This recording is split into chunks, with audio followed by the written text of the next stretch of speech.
On est ici au jardin aquatique à Corus, un jardin créé de toutes pièces par mes parents, deux passionnés de nature. Ils ont transformé 3 hectares de pâture en 3 hectares de jardin avec près de 1800 variétés de plantes. Il faut savoir que tous les bassins qui sont ici, c'est artificiel, ça a été créé de toutes pièces. Il n'y avait pas d'eau ici en surface au départ. Donc là, on a plusieurs bassins en cascade qui se jettent les uns dans les autres. Il y a une pompe qui relève l'eau sur le bassin le plus haut et après, ça tombe gravitairement d'un bassin à l'autre. Alors, vous voyez, dedans, on a mis pas mal de plantes, des plantes de milieu naturel comme les carex, cette belle renonculacée derrière, le calta des marais. On a aussi également une faune qui s'est installée dans les bassins avec des tritons, des grenouilles, plein de petits têtards d'ailleurs en ce moment dans les bassins. Tous les arbustes qu'on peut voir autour des bassins, alors ils ont été choisis d'une part pour leur couleur. On voit comme par ici devant nous un érable du Japon, donc c'est vraiment les couleurs de feuillage qu'on va rechercher. Le but c'est de profiter des fleurs, des feuillages un petit peu toute l'année. On ne voit jamais tout d'un seul coup, mais c'est un peu un jardin intimiste avec des petites scènes.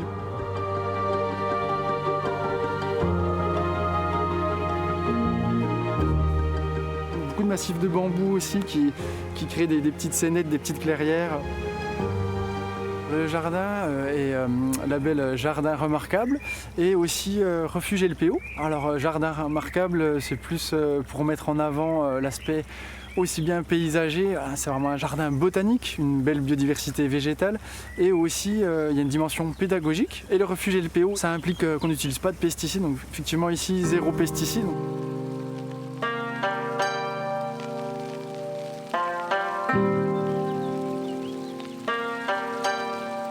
Un de nos projets en cours, une grande pergola d'environ 120 mètres carrés pour pouvoir passer des bons moments au jardin, on va dire à l'abri de tous les aléas climatiques.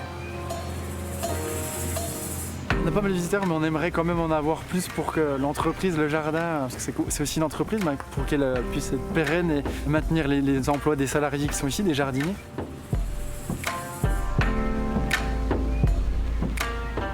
Comme il y a eu beaucoup de bises ces temps derniers, là, enfin, ces jours-ci, c'est vrai que ça serait peut-être bien voilà, de mettre un petit coup d'épuisette, un petit peu de ramasse-feuilles.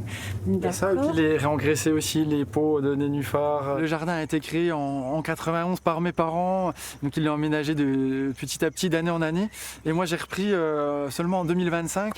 Et c'est vrai qu'avec cette passation, cette transmission, le but c'est de faire perdurer leur œuvre le plus longtemps possible. Et je pense que le cadre de travail est plutôt sympa, même si les tâches des fois sont pas faciles. Entre ces murs, le jardin aquatique d'Acorus à Haute-Oreille vous accueille de début avril à fin octobre. Vous pourrez y découvrir un large panel de couleurs, de fleurs, de feuilles ou encore d'écorces.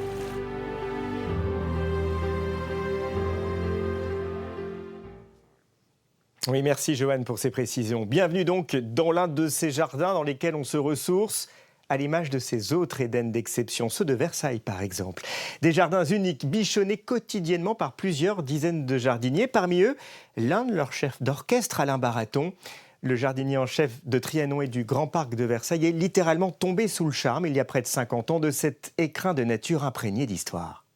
Les jardins de Versailles ont une particularité peut-être unique au monde, c'est qu'ils ne sont pas seulement beaux, ils ne seront pas seulement immenses, ils ne seront pas seulement riches de 400 ans d'histoire, ils représentent l'intégralité des styles de jardin. Quand vous venez à Versailles découvrir ce lieu vraiment unique, vous découvrez bien sûr les jardins à la française que l'on doit à André Le Nôtre, on découvre un jardin anglais, cher au cœur de Marie-Antoinette, un jardin anglo-chinois qui était dans la mode de l'époque. Il y a le jardin du parfumeur que nous avons ouvert il y a quelques années et qui présente les plantes qui permettent au plus grand nombre du parfum de créer leurs élixirs merveilleux. Vous avez des jardins contemporains. C'est ça, Versailles, c'est un lieu unique de par la grandeur, l'histoire, la diversité, la beauté. Et puis également le souvenir de tous ces grands noms qui sont venus à Versailles. Jean de La Fontaine, le général de Gaulle, qui en a fait une résidence principale.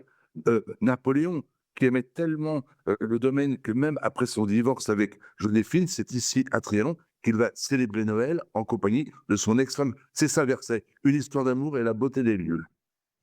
Oui, le jardin, bien plus qu'un espace vert, une source de sérénité pour notre invité.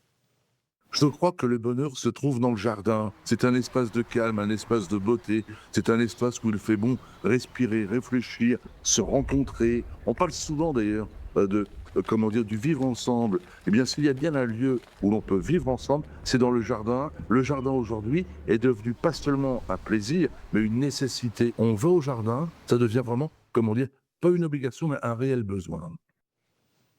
Allez, quittons les superbes jardins de Versailles pour revenir en Haute-Saône, à Grès plus exactement, où vous pourrez visiter le musée Baron Martin, installé dans ce superbe château médiéval remanié au XVIIIe siècle. Le site ancienne demeure royale abrite une collection de peintures, de sculptures et d'art graphique allant du Moyen-Âge jusqu'à l'art contemporain. L'art contemporain qui est également à l'honneur à la Villa Frac Collection située à 5 minutes de là en voiture à Arques-les-Grès. Cette demeure du XIXe siècle appartenait autrefois à un négociant en vin. Elle est située au milieu d'un beau parc aux nombreuses essences. Et puis profitez de cette escapade en Haute-Saône pour visiter le château de Ray-sur-Saône. Cette majestueuse demeure du XVIIIe siècle nous plonge dans l'élégance des grandes résidences d'autrefois. Superbe. Avant de se quitter, laissez-nous vous offrir ces autres belles images, toujours en Franche-Comté, dans le Doubs, celle de la saline royale d'Arc-et-Senans, l'une des plus extraordinaires manufactures de sel du XVIIIe siècle, construite sous le règne de Louis XV. Restauré puis classé au patrimoine mondial de l'UNESCO, le site est devenu un haut lieu culturel. Il vaut vraiment le détour. À bientôt pour de nouvelles découvertes.